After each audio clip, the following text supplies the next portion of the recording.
Hello students, तो कैसे हैं आप सब। आशा करता हूं आप सभी काफ़ी अच्छे और मज़े में होंगे। मैग्नेट ब्रेन्स में आपका बहुत बहुत स्वागत है। मैग्नेट ब्रेन्स आपको प्रोवाइड करता है किंडरगार्टन से लेकर क्लास 12 तक के लिए हाई क्वालिटी एजुकेशन, वो भी बिल्कुल फ्री ऑफ कॉस्ट। तो चलिए हम पढ़ रहे हैं हमारी कक्षा 4 की हिंदी पाठ्य पुस्तक वीणा का पाठ 3। पिछले वीडियो में हमने इसका संपूर्ण व्याख्या, इस कविता को समझा था, इसकी संपूर्ण व्याख्या देखी थी। उस वीडियो को देखने के लिए आप आई बटन पर क्लिक कर सकते हैं या फिर आपको पुरानी वीडियोस के लिंक डिस्क्रिप्शन में मिल जाएगी। तो चलिए आज हम करने वाले हैं नीम पाठ 3 इस कविता का अभ्यास, यानी कि इसके प्रश्नोत्तर और इसकी आगे की गतिविधियां। तो चलिए शुरू करते हैं। बातचीत के लिए, जैसा कि हम अभी तक देख ही चुके हैं कि सभी पाठों में पहला अभ्यास होता है बातचीत के लिए। पहला प्रश्न, नीम के बारे में आप क्या क्या जानते हैं। हमसे पूछा जा रहा है कि हम नीम के बारे में क्या जानते हैं। जैसा कि हमने कविता से पहले भी जाना था, नीम बड़ा पेड़ होता है, नीम का तना काफ़ी बड़ा होता है, काफ़ी घना पेड़ होता है, नीम की पत्तियां कड़वी होती हैं। ये सब बातें हम नीम के बारे में जानते हैं। नीम कड़वा होता है, इसकी पत्तियां, छाल, फल, फूल सभी औषधीय गुणों से भरपूर होते हैं। ठीक है बच्चों, अब आगे बढ़ते हैं। प्रश्न 2, आपने अपने परिवेश में बहुत से पेड़ पौधे देखे होंगे, उनके कुछ नाम बताइए। आपने आसपास, अपने घर के आसपास, अपने स्कूल के आसपास, विद्यालय के आसपास या अन्य कहीं पार्क में, अन्य जगहों पर जो जो पेड़ पौधे देखे हैं आप उनका नाम लिख सकते हैं, जैसे कि तुलसी, पीपल, नीम, बरगद, आम, केले का पेड़ आदि आदि। आपको और भी जो याद हो, जो आपने देखे हो, वह आप लिख सकते हैं। ठीक है बच्चों, चलिए प्रश्न 3, आप विभिन्न प्रकार के पेड़ पौधों की पहचान किस आधार पर करते हैं। कैसे करते हैं हम किसी पेड़ पौधे की पहचान। हमें कैसे पता चलता है कि यह आम का पेड़ है और यह नीम का पेड़ है और यह किसी अन्य फल फूल का पेड़ है। हाँ, हम उसके तने को देखते हैं, उसकी पत्तियों का आकार देखते हैं, उसमें किस प्रकार के फूल लग रहे हैं, किस प्रकार के फल लग रहे हैं। इन चीज़ों से हम उसकी पहचान करते हैं, है ना बच्चों। पेड़ पौधों की पहचान उनके लक्षणों के आधार पर की जा सकती है, जैसे पत्ती की बनावट, है ना, किनारों की आकृति, पत्ती की सतह और तने से। इन सारी चीजों से हम पेड़ के बारे में जान सकते हैं कि वह किसका पेड़ है या किसका पौधा है। प्रश्न 4, पेड़ पौधों से जुड़ा अपना कोई अनुभव सुनाइए, जैसे कि आपने कोई पौधा लगाया हो या फिर किसी वृक्ष की छाया के नीचे आप खेलते हो। बच्चों, यह प्रश्न पूर्णतः आपके अनुभव पर आधारित रहेगा। आप इसका उत्तर अपने अनुभव से अपनी किताब में लिख सकते हैं। जैसे आपने कहीं कोई पौधा लगाया हो या फिर आप कहीं खेलते हो और एक वृक्ष की छाया के नीचे आप आराम करते हो। अन्य आपका वृक्षों से जो भी अनुभव रहा है वह आप यहाँ पर लिख सकते हैं। ठीक है बच्चों, आपको सबसे अच्छा पेड़ कौन सा लगता है, आपको यही पेड़ सबसे अच्छा क्यों लगता है। बच्चों, यह भी प्रश्न आपके अनुभव पर और आपकी समझ के ऊपर आधारित है कि आपको कौन सा पेड़ अच्छा लगता है। किसी को अमरूद के वृक्ष अच्छे लगते हैं, किसी को आम अच्छे लगते हैं, अपने अपने अनुभव से। जैसे कि मुझे तो आम पसंद हैं, तो यहाँ क्या उत्तर लिखा है, हमें सबसे अच्छा पेड़ आम का लगता है क्योंकि यह घना और विशाल होता है ना। कितना घना और कितना विशाल पेड़ होता है आम का। उसमें लगने वाले आम भी बहुत मीठे और रसीले होते हैं। आप अपने किसी भी पसंदीदा वृक्ष के और उसके फल के बारे में यहाँ पर लिख सकते हैं। ठीक है बच्चों, अब आता है पाठ के भीतर। अब हम जानेंगे पाठ के अंदर के प्रश्न, पाठ में क्या बातें बताई गई उस पर कुछ चर्चा। आइए, प्रश्न 1, इस कविता में किन पक्षियों के नाम आए हैं उनके नाम लिखिए। हमने कविता कल पढ़ी थी, आपको याद है कि उनमें किन किन पक्षियों के नाम आए थे। सोचिए जरा, उसमें नाम आया था, एक तो कौवा का था, एक तोता था, है ना। इस प्रकार से 3 पक्षियों के नाम थे। कविता में 3 पक्षियों के नाम हैं, एक चिड़िया, कौवा तथा तोता। ठीक है बच्चों। प्रश्न 2, नीम के किन किन रोगों में लाभ हो सकता है, किन्हीं 3 के नाम पता करके लिखिए। नीम किन किन बीमारियों में हमारी सहायता करता है, हमारे किन किन रोगों को दूर भगाता है, हम संक्रमण से बचते हैं, आदि आदि रोगों से हम बचते हैं, जैसे कि त्वचा के रोग। आपको पता ही होगा, जो हम फेस वॉश या आजकल साबुन भी आने लगे हैं, वो उसमें नीम होता है, नीम एक्सट्रैक्ट या फिर नीम के कुछ गुण होते हैं, नीम के तत्व होते हैं जो त्वचा के रोग से बचाते हैं। पेट के रोगों के लिए नीम बहुत अच्छा होता है। नीम की पत्तियां खाई जाती हैं ताकि वो हमारे पेट के रोगों को ना होने दे, हमें पेट के रोगों से बचाए, जैसे कि टाइफाइड आदि। और संक्रमण यानी फैलने वाली बीमारी जो एक व्यक्ति से दूसरे व्यक्ति में फैल जाती हैं, इन बीमारियों से भी हमें नीम की पत्तियां और नीम का पेड़ बचाता है। ठीक है बच्चों। प्रश्न 3, नीम का वृक्ष सबका मन कैसे बहलाता है? यह हमने कविता में पढ़ा था कि नीम का वृक्ष सबका मन कैसे बहलाता है? झूम कर, हंस कर, गाकर, लहराकर और बल खाकर। नीम का वृक्ष हवा चलने पर झूमने लगता है, अतः झूम झूम कर वह सबका मन बहलाता है। ठीक है बच्चों, झूम झूम कर, जब तेज हवाएं चलती हैं तो बड़ा सा नीम का वृक्ष कभी इधर झकोरे खाता है, कभी इधर झूमता है, वैसे ही वो सबका मन बहलाता है। प्रश्न 4, कविता की निम्नलिखित पंक्तियों को पढ़िए। चिड़िया कौवा तोता सबसे अपना नेह जताता नीम। चिड़िया कौवा तोता सबसे अपना नेह जताता नीम। अब यहां नेह पर रेखा खींच दी गई है। इन पंक्तियों में रेखांकित शब्द नेह का भाव है प्यार या फिर स्नेह। नेह का क्या भाव होता है, नेह का क्या अर्थ होता है? प्यार करना या स्नेह करना। अब निम्नलिखित प्रश्नों के उत्तर दीजिए। अब कुछ प्रश्न दिए गए हैं। तो प्रश्न 1, नीम का वृक्ष पक्षियों से अपना नेह किस प्रकार जताता होगा? कैसे जताता होगा नीम का वृक्ष अपना नेह? पक्षियों से, अपना स्नेह पक्षियों से। उन्हें अपनी शाखाओं पर घोंसला बनाने देता है और झूम झूम कर, हंस कर, गाकर वह नेह जताता है। नीम का वृक्ष पक्षियों से अपना नेह हंस कर और गाकर जताता है। अब प्रश्न 2, आपके परिवार के सदस्य और अध्यापक आपसे कैसे अपना स्नेह प्रकट करते हैं? कैसे अपना स्नेह जताते हैं? कैसे जताते हैं आपके प्रियजन, आपके बड़े जन, अध्यापक और परिवार के सदस्य? आपके लिए अच्छी अच्छी चीज़ें, आपकी पसंद की वस्तुएं लाकर, आपसे मीठा प्रेम से बोलकर, है ना, इसी प्रकार से नेह जताया जाता है। हमारे परिवार के सदस्य और अध्यापक हमसे अपना नेह प्रेम पूर्वक बोलकर तथा हमारी पसंद की चीज़ों को लाकर जताते हैं। आप यदि और अन्य कोई अनुभव करते हैं कि अन्य किसी प्रकार से नेह जताते हैं हमारे बड़े सदस्य, वो भी आप यहाँ पर लिख सकते हैं। ठीक है बच्चों। प्रश्न 5, नीचे दी गई कविता की पंक्तियों को पढ़कर निम्नलिखित प्रश्नों के उत्तर दीजिए। अब हमें यहाँ पर ये एक कविता में से पंक्ति दी गई है, चले प्रदूषित वायु कभी तो उसको शुद्ध बनाता नीम।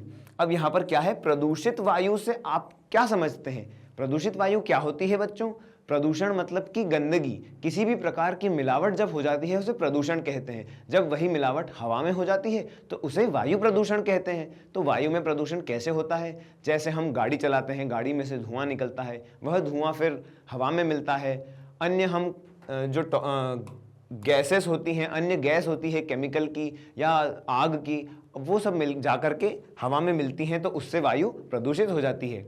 प्रदूषित वायु से तात्पर्य है वायु या फिर हवा में गैस, धूल, गंदगी और वायरस, बैक्टीरिया आदि का मिल जाना। ठीक है बच्चों। अब प्रश्न 2, ख, वृक्ष प्रदूषित वायु को कैसे शुद्ध बनाते हैं? क्या आप जानते हैं कि वृक्ष प्रदूषित वायु को कैसे शुद्ध बनाते हैं? आपने यह भी सुना होगा कि वृक्ष हमें ऑक्सीजन प्रदान करते हैं जिससे हम सांस लेते हैं। तो कैसे करते हैं वृक्ष ये? असल में वृक्ष एक प्रकार की प्रक्रिया करते हैं जिसे आपने साइंस में फोटोसिंथेसिस के नाम से जाना होगा। उसे ही हम हिंदी में कहते हैं प्रकाश संश्लेषण। वृक्ष प्रदूषित वायु को प्रकाश संश्लेषण की प्रक्रिया द्वारा शुद्ध बनाते हैं। वे कार्बन डाइऑक्साइड को अवशेषित करते हैं। अवशोषित करना मतलब उसे एब्जॉर्ब कर लेना या उसे सोख लेना या उसे अपने अंदर धारण कर लेना। वह कार्बन डाइऑक्साइड यानी कि CO2 कार्बन डाइऑक्साइड को अपने अंदर अवशोषित कर लेते हैं यानी सोख लेते हैं और हमारे लिए ऑक्सीजन को छोड़ देते हैं। किस प्रक्रिया से? प्रकाश संश्लेषण। प्रकाश संश्लेषण यानी कि इंग्लिश में, आम भाषा में इसे, साइंस की भाषा में फोटोसिंथेसिस जिसे कहते हैं, उसी का हिंदी नाम है प्रकाश संश्लेषण। इसे आप ध्यान से पढ़ लीजिए और लिख लीजिए। ठीक है बच्चों।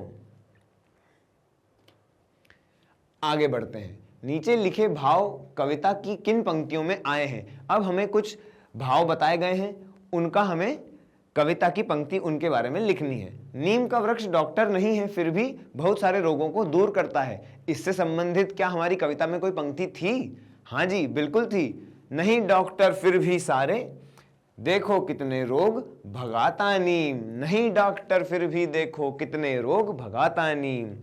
ठीक है बच्चों। अगला, नीम का वृक्ष दिन भर प्रसन्न रहता है। कविता की क्या पंक्ति है इसकी जगह पर? दिन भर हंसता गाता नीम, है ना बच्चों। चलिए आगे बढ़ते हैं। भाषा की बात। अब अगला अभ्यास आ गया है हमारा भाषा की बात। हम हमारी भाषा को सुधारने के लिए यहां पर कुछ अभ्यास करेंगे। नीचे लिखे वाक्यों को ध्यान दीजिए।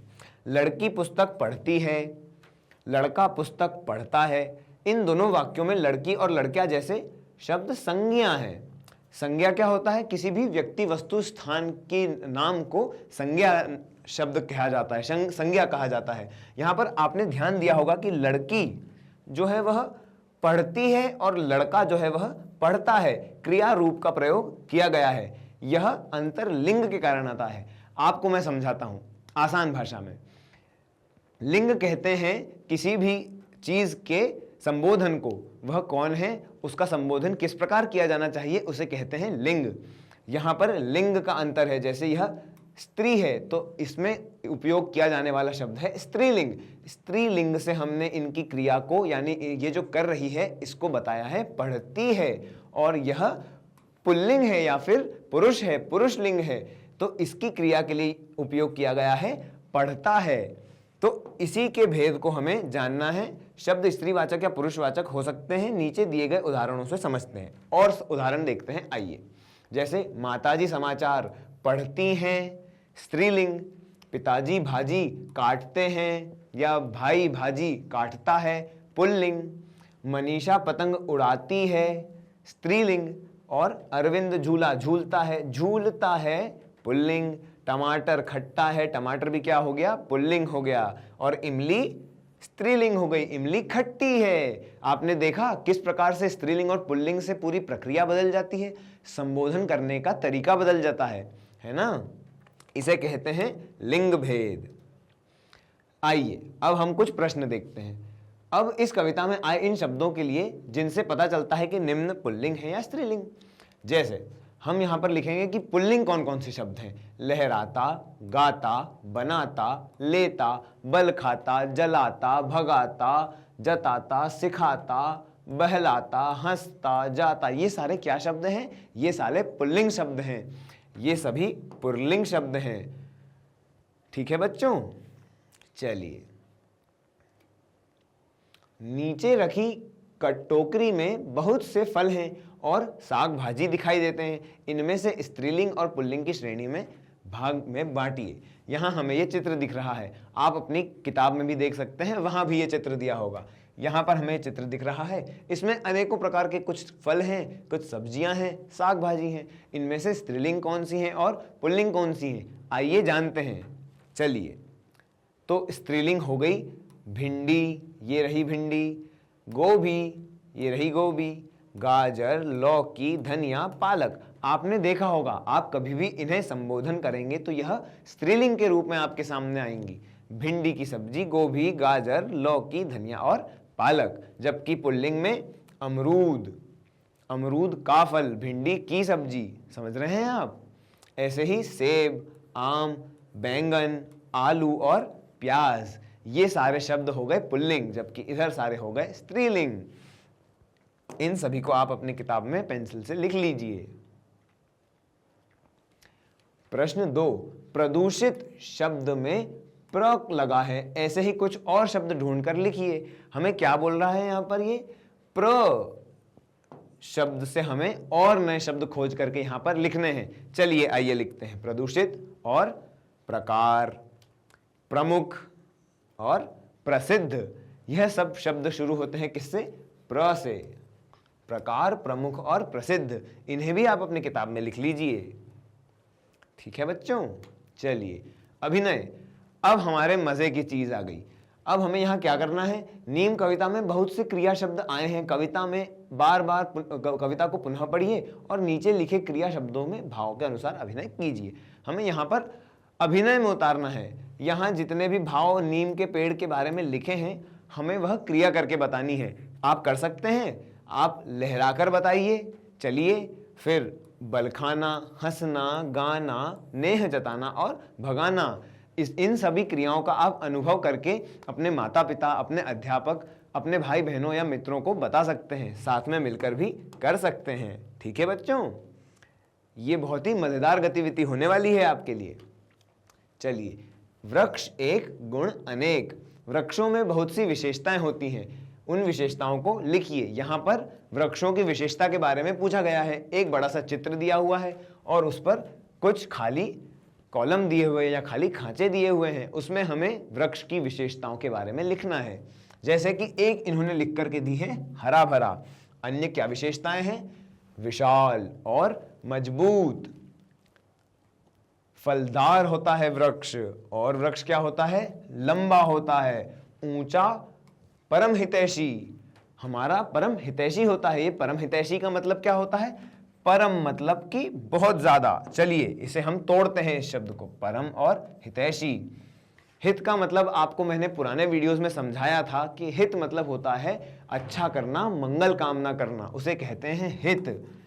तो जैसे वृक्ष होते हैं वह भी हमारा हित सोचते हैं, हमारा मंगल करते हैं। और परम मतलब बहुत ज्यादा, अत्यधिक, अत्यधिक हित करने वाले होते हैं। इन्हीं कारण से वृक्षों को क्या कहा गया है? परम हितैषी, ऊंचा और परम हितैषी। और क्या होते हैं वृक्ष? औषधीय गुण युक्त और छायादार। औषधीय मतलब कि दवाइयों के गुण वाले, औषधि यानी दवाइयां, औषधि यानी कि जो रोग निवृत्ति के लिए काम आए, उन चीजों को औषधि कहा जाता है। औषधीय गुण होते हैं वृक्ष में, इसीलिए उसे कहा गया औषधीय गुण युक्त। और छायादार तो वृक्ष होते ही हैं, इसे आप लिख लीजिए। अब बढ़ते हैं आगे। दूसरा, नीचे कुछ वृक्षों और पौधों की पत्तियों के चित्र हैं, उनके नाम उलट पुलट कर दिए गए हैं। आप अपनी भाषा में उनके नाम पता करके लिखिए। बच्चों, आप जिस भी क्षेत्र में रहते हो वहां पर हर वृक्ष को, हर पत्ती को कुछ ना कुछ कहा जाता होगा अपनी आम भाषा में। आप बोलचाल की भाषा में वहां क्या कहते हैं, आप अपने अध्यापक अथवा माता पिता से पूछकर यहाँ पर उन्हें लिख सकते हैं। चलिए अभी हम यहाँ पर मिलान करते हैं। यह क्या है? यह आम का वृक्ष है, इसे आम से मिला दिया गया। यह क्या है? यह बरगद का पेड़ है, बरगद की पत्ती है, इसे बरगद से मिला दो। और यह क्या है? इसे तो आपने घर में भी देखा होगा, सब्जियों में, दाल में ऊपर से डलती है, इसे कहते हैं धनिया। ठीक है बच्चों, तो ये हो गया बरगद और ये हो गई धनिया। इनका नाम आप अपनी भाषा में लिख सकते हैं अपने माता पिता अथवा अध्यापक से पूछ करके। अब देखते हैं आगे। ये किसका पत्ता है? सबसे पहला वाला ये है शीशम। फिर आ गई ये, आपने ये वाला पौधा, ये वाली पत्तियां भी अपने घर में कहीं ना कहीं तो देखी ही होंगी, बहुतों के आपके घर में होगी भी सही। ये है तुलसी। जी हाँ, ये है तुलसी का पत्ता। और अंतिम वाला क्या है? ये है केले का पत्ता। बड़ा भारी पत्ता होता है जिसमें हम थाली बना करके भोजन कर सकते हैं। दक्षिण भारत में तो ऐसा किया भी जाता है। ठीक है बच्चों, ऐसा आप मिलान कर लीजिए। अगला अब पढ़ते हैं। नीचे दी गई पत्तियों को पहचानिए, उनके नाम बताइए तथा उनकी विशेषताएं, और अध्यापकों तथा अभिभावकों की सहायता लीजिए।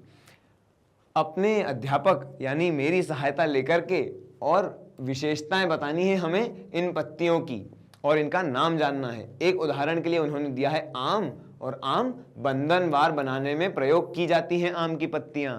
ठीक है बच्चों, ये एक उन्होंने उदाहरण दे दिया। अब आगे हम करते हैं। पहला, ये है शीशम की पत्ती। शीशम की पत्ती की क्या विशेषताएं हैं? पशुओं के लिए चारे के रूप में प्रयोग की जाती हैं, और औषधीय पत्ती है, यानी कि इसमें औषधीय गुण हैं। यह औषधि के रूप में उपयोग की जाती है। इनका प्रयोग कई रोगों के उपचार में किया जाता है। दूसरी पत्ती है पीपल की। पीपल की पत्ती सूजन कम करने में मदद करती है। जब कभी भी हमें कहीं लग जाती है या हड्डी टूट जाती है या फिर अन्य कहीं किसी कारण से सूजन आ जाती है, वहां पीपल की पत्ती सूजन को कम करती है, और हाथियों को चारे के रूप में डाली जाती हैं, खिलाई जाती हैं। ठीक है बच्चों, यह आप लिख लीजिए। देखिए यह पत्ती है कमल की, कितनी अजूबा पत्ती है ना। चलिए, हमेशा पानी में डूबे रहने पर इनके ऊपर पानी की बूंद नहीं टिकती, क्योंकि यह चिकनी होती है। यदि आपने कभी कमल की पत्तियां देखी होंगी तो आपको पता होगा कि कमल की पत्तियों पर पानी नहीं लगता, वह चिकनी होती हैं। ये पत्तियां बड़ी, गोल और गहरे रंग की, चिकनी और चमकदार होती हैं। जैसा कि यहाँ दिख रहा है, यह पत्तियां इतनी इतनी बड़ी, 2-2 हाथ बराबर भी बड़ी हो जाती हैं और चिकनी होती हैं, चमकदार होती हैं। पालक की सब्जी तो हम सभी खाते हैं। पालक में बहुत ही ज़्यादा गुण होते हैं। हमारे शरीर में भरपूर मात्रा में आयरन, यानी कि जो लोहा होता है उसके तत्व, आयरन प्रदान करती है, पालक प्रदान करने में बहुत सहायता करती है।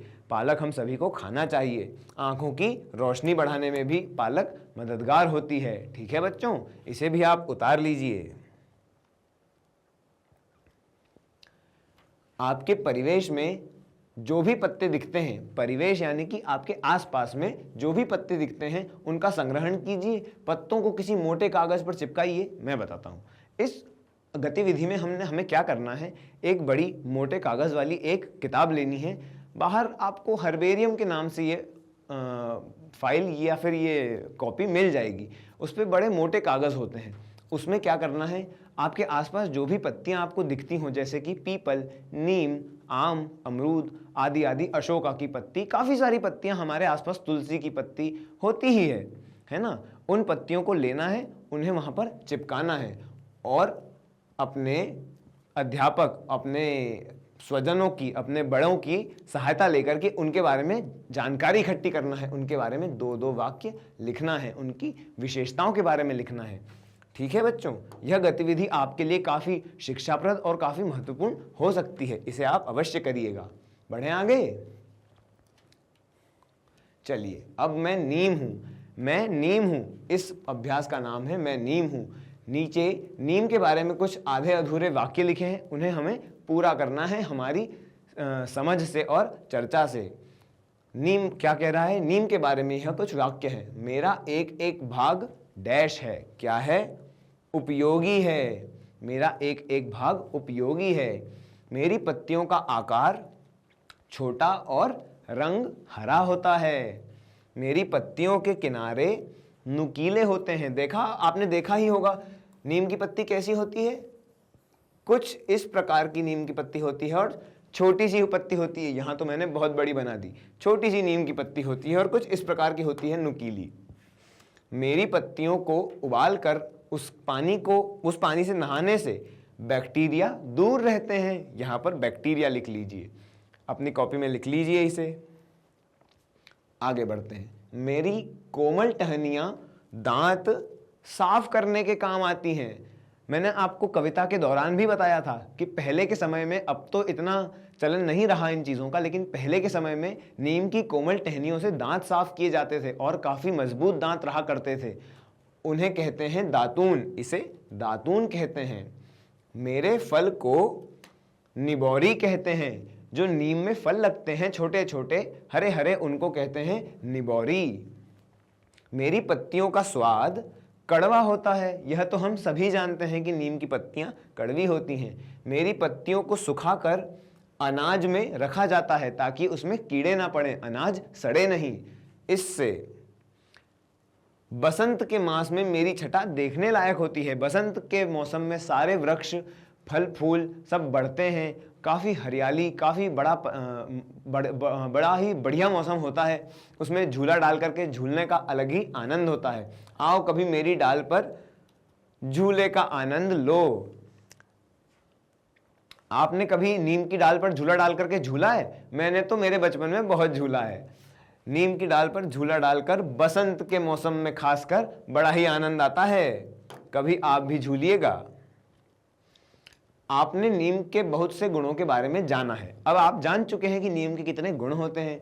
इसकी टहनियों, पत्तियों, निबोरियों और में औषधीय गुण पाए जाते हैं, इसीलिए इसे औषधीय वृक्ष भी कहा जाता है। अपने सहपाठियों से चर्चा करके कुछ औषधीय पेड़ पौधों के नाम लिखिए। क्या आप जानते हैं कि आपके आसपास और कौन कौन से पेड़ पौधे हैं जो औषधीय गुण रखते हैं या जो हमें रोगों से बचाने में काम आते हैं? चलिए मैं बताता हूँ। वह होते हैं जैसे कि तुलसी, आंवला, बेल, एलोवेरा, पुदीना और मेथी। इनमें से कुछ तो हम खाते भी हैं, कुछ को हम लगाते भी हैं, और कुछ तो ऐसे हैं जैसे कि एलोवेरा, हमारे स्किन केयर या डेली यूज के प्रोडक्ट में हमारे जो उपयोगी चीज़ हैं उनमें मिलाकर के आजकल इनका तत्व आने लगा है। तो ये हो गए औषधीय पेड़ पौधे हमारे आसपास के। चलिए अब बढ़ते हैं आगे। आप नीम की डालियों पर रस्सी डालकर झूला झूलने का आनंद लेना चाहते हैं। आप वहां झूला डालने गए, कल्पना कीजिए कि नीम की डालियां आपसे बातें करने लगी। अब इस संवाद को आगे बढ़ाइए। मैंने आपको कहा था ना कि नीम की डाली पर झूला डालकर अवश्य झूलिएगा, वहां उसी के बारे में एक संवाद दिया गया है। चलिए आइए इस संवाद को हम आगे बढ़ाते हैं। नीम, अरे बहुत दिन बाद आई हो या आए हो। नीम ने आपसे कहा, बहुत दिन बाद आए हो। आपने कहा, हाँ मैं अपनी नानी के घर गई थी। तुम्हें पता है मेरा झूला झूलने का बहुत मन है, क्या तुम अपनी डाली पर मुझे झूला डालने दोगे। आपने नीम से पूछा, क्या मैं आप पर झूला डाल लूं।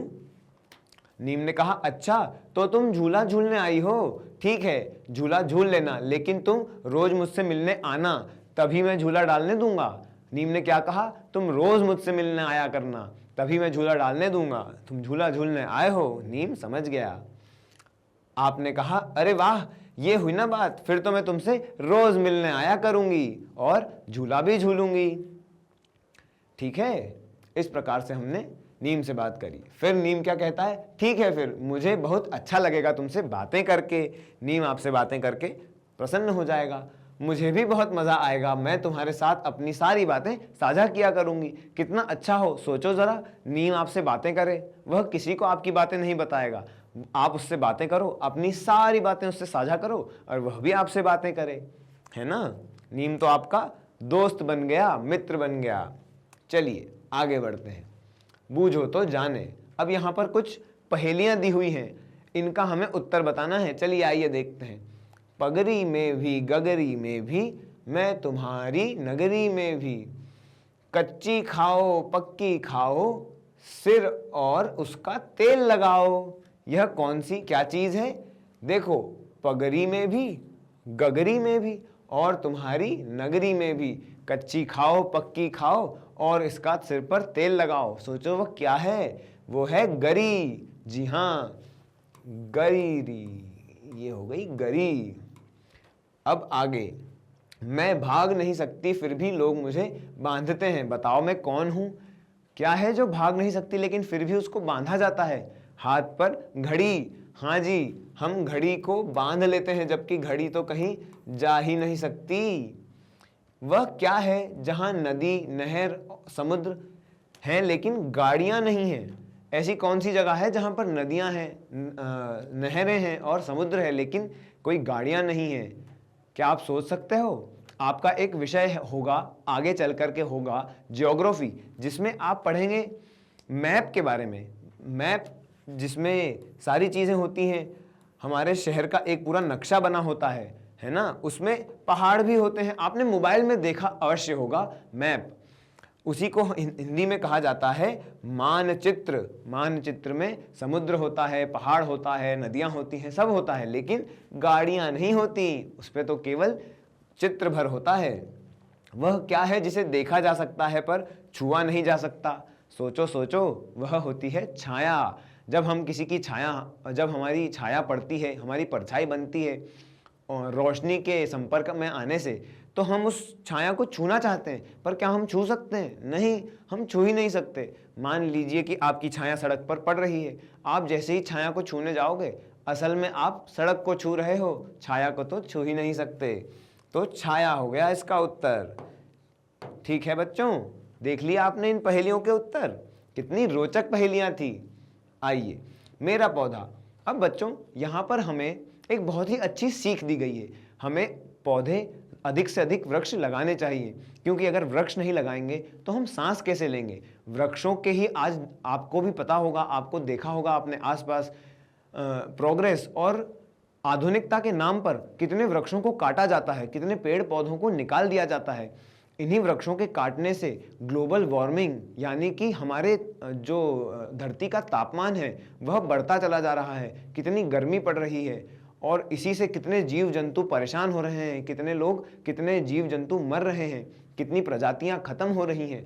हमें अधिक से अधिक पेड़ और पौधे लगाना चाहिए। कम से कम हमारे घर में तो हम एक गमला लगा ही सकते हैं, है ना। यहाँ पर भी और पेड़ लगाने से एक और क्या फायदा है, वह हमें ऑक्सीजन देते हैं, हमारी आसपास की हवा को शुद्ध रखते हैं, हमने अभी जाना था। तो यहाँ पर हमें पौधा लगाने की विधि बताई गई है, हमें पौधा कैसे लगाना है। आप पौधा अवश्य लगाइएगा, ठीक है बच्चों। अपने माता पिता से, बड़े जनों से कहकर इस विधि से पौधा अपने घर में एक छोटा पौधा आप खुद से जरूर लगाइए। आइए जानते हैं पौधा कैसे लगाना है।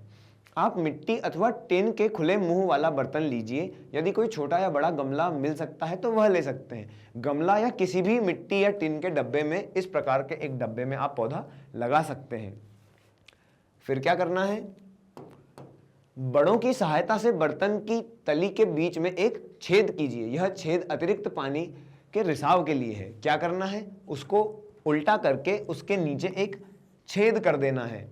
उस बाल्टी या फिर उस पात्र, जो भी वह गमला है, पात्र है आदि, उसके नीचे एक छेद करना है। इससे क्या होगा, जब हम मिट्टी भरेंगे और फिर उस पौधे में पानी डालेंगे तो जो अतिरिक्त पानी होगा, जो एक्स्ट्रा पानी होगा, वह रिस जाएगा, वह अंदर भरा नहीं रहेगा, नीचे से निकलने की उसे जगह मिलेगी। ऐसा करने के बाद टूटे हुए घड़े, सुराही आदि के 2-3 छोटे छोटे टुकड़े लीजिए। यदि ये टुकड़े न मिले तो छोटे कंकड़ पत्थर लीजिए और इन्हें गमले के छेद पर टिकाइए। गमले के छेद पर इन्हें हमें छोटे छोटे कंकड़ पत्थर टिकाने हैं, ठीक है बच्चों।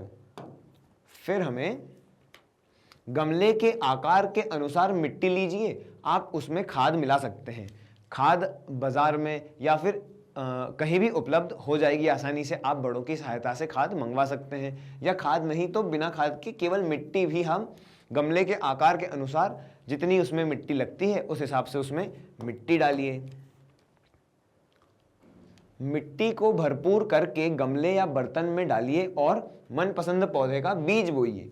आपको जो भी पौधा पसंद हो, मान लीजिए आपको गुलाब पसंद है या फिर आपको गेंदा पसंद है या अन्य कोई और पौधा पसंद है, उसका बीज लीजिए और मिट्टी से पूरे गमले को भरने के बाद उसमें बीज को बो दीजिए। उसके बीज के अंदर डाल दीजिए और उसे पानी दे दीजिए, थोड़ा सा पानी छिड़क दीजिए, ठीक है बच्चों। प्रतिदिन अवलोकन कीजिए कि आपके द्वारा लगाया गया बीज अब अंकुरित होता है। अपने पौधे को बढ़ते हुए देखिए और आनंद लीजिए। दिन प्रतिदिन जैसे जैसे आप देखेंगे, रोज उसमें पानी डालेंगे, आपका प्रेम, आपका नेह उस पौधे के प्रति बढ़ता चला जाएगा। क्यों? क्योंकि वह पौधा आपने लगाया है। जैसा आप उस पौधे का ध्यान रखेंगे, वैसा ही बड़ा होने के बाद वह पौधा आपका ध्यान रखेगा। कैसे? आपको ऑक्सीजन देके, आपके लिए आसपास का वातावरण शुद्ध करके, और धीरे धीरे वह अंकुरित होने लगेगा। ध्यान दीजिएगा, उसे धूप मिलना भी काफी ज्यादा आवश्यक है। पानी और धूप उसे पर्याप्त रूप से मिलती रहना चाहिए। तो यह आप बच्चों अवश्य अवश्य अवश्य करिएगा। एक पौधा तो सभी को लगाना चाहिए, ठीक है बच्चों। चलिए, अब हमने हमारी जो अभ्यास है वह पूर्ण कर लिया है। अब हम जानेंगे और भी किस किस भांति की पत्तियां होती हैं। जैसे हमने नीम की पत्ती के बारे में जाना, नीम के क्या गुण होते हैं, और भी अन्य हमने बातें जानी। अब हम जानेंगे भांति भांति की पत्तियां, और भी दूसरी प्रकार की क्या पत्तियां, कैसी कैसी पत्तियां होती हैं, उनके बारे में पढ़ते हैं। आइए, पत्तियां कई प्रकार की होती हैं, कुछ छोटी तो कुछ बड़ी, कुछ गोल और कुछ पक्षी के पंख जैसी। जैसे पक्षी के पंख होते हैं, ऐसी भी आकार की कुछ पत्तियां होती हैं। एक पौधा होता है हाथी कान पौधा। हाथी कान, हाथी के कान कैसे होते हैं? बड़े बड़े। इसका इंग्लिश में या फिर इसका साइंटिफिक वैज्ञानिक नाम है giant elephant year colocasia. Giant elephant year colocasia.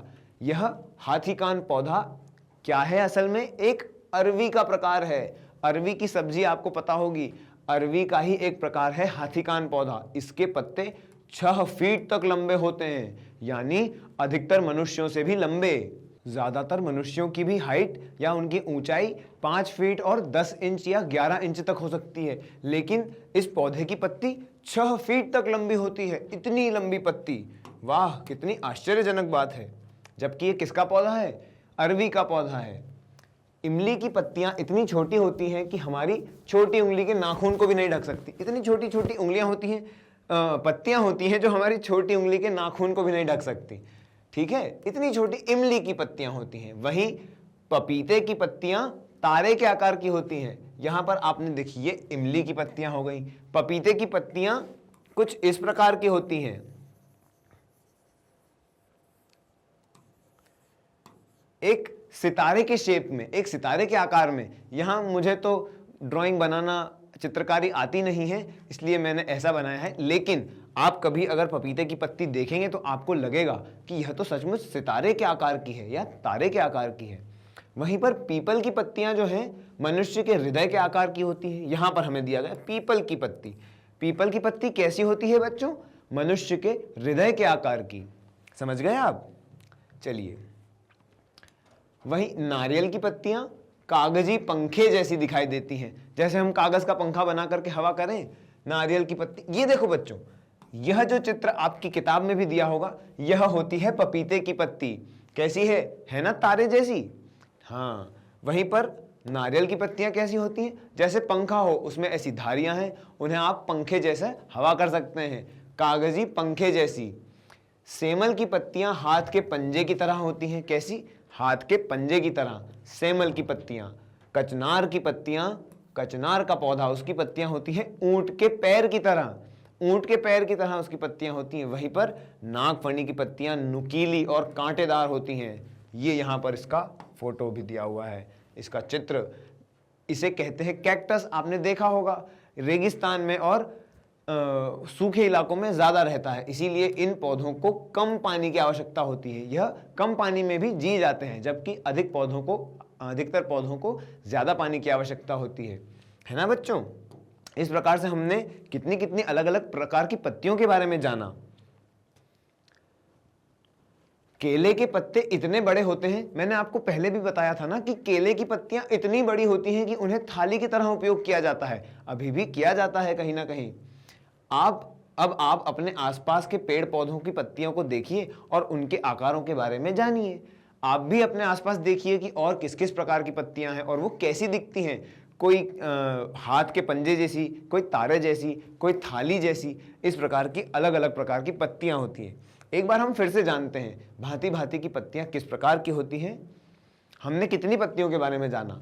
हमने देखा सबसे पहले हाथीकान पौधा, इसका नाम होता है जायंट एलिफेंट ईयर कोलोकेशिया। अरवी का एक प्रकार है और इसकी पत्तियां 6 फुट तक लंबी होती हैं। फिर हमने देखी इमली की पत्ती जो बहुत छोटी होती है, पपीते की पत्ती जो तारे के आकार की होती है, पीपल की पत्ती जो मनुष्य के हृदय के समान होती हैं, और नारियल की पत्ती जो कागजी पंखे जैसी लगती है। वहीं सेमल की पत्तियां हाथ के पंजे के समान लगती हैं, कचनार की पत्तियां ऊंट के पैरों की तरह लगती हैं, और नागफनी की पत्तियां जो कि नुकीली होती हैं और कांटेदार होती हैं और उन्हें कम पानी की आवश्यकता होती है। और हमने देखी केले की पत्तियां जो कि इतनी बड़ी होती हैं, इतनी विशाल होती हैं कि उन्हें थाली के रूप में उपयोग किया जाता है। ठीक है बच्चों, यह जो हमें जानकारी दी गई है, यह जानकारी हमने निकाली है हरिनी नगेंद्र और सीमा मुंडेला प्रथम प्रकाशन से स आभार। इनकी किताब से हमने यह जानकारी ली है। ठीक है बच्चों, तो बच्चों इसी के साथ हमारा पाठ 3 नीम कविता की संपूर्ण व्याख्या और उसका अभ्यास, यह पाठ होता है संपूर्ण। आशा करता हूं आपको यह समझ में आ गया होगा। यदि आपको फिर से यह समझना है यह पाठ, तो आपको पता है मैग्नेट ब्रेन्स में सर की वीडियो ओपन करनी है और यह वीडियो फिर से समझना है। मिलते हैं अब अगली वीडियो में, जहां हम शुरू करेंगे हमारा अगला पाठ 4, जो कि बहुत ही महत्वपूर्ण है। ठीक है बच्चों, तो मिलते हैं अगली वीडियो में। और वीडियोस देखने के लिए आप विजिट कर सकते हैं मैग्नेट ब्रेन का यूट्यूब चैनल, मोबाइल एप्लीकेशन या फिर वेबसाइट। मैग्नेट ब्रेन्स आपको प्रोवाइड करता है हाई क्वालिटी एजुकेशन इन सारी गिवन बोर्ड्स के लिए। ई नोट्स और ई बुक का लिंक आपको डिस्क्रिप्शन में मिल जाएगा। इस वीडियो को से ज़्यादा लाइक करना ना भूलें, अधिक से अधिक शेयर करें और चैनल को सब्सक्राइब करना ना भूलें। मिलते हैं अगले वीडियो में। बहुत बहुत धन्यवाद।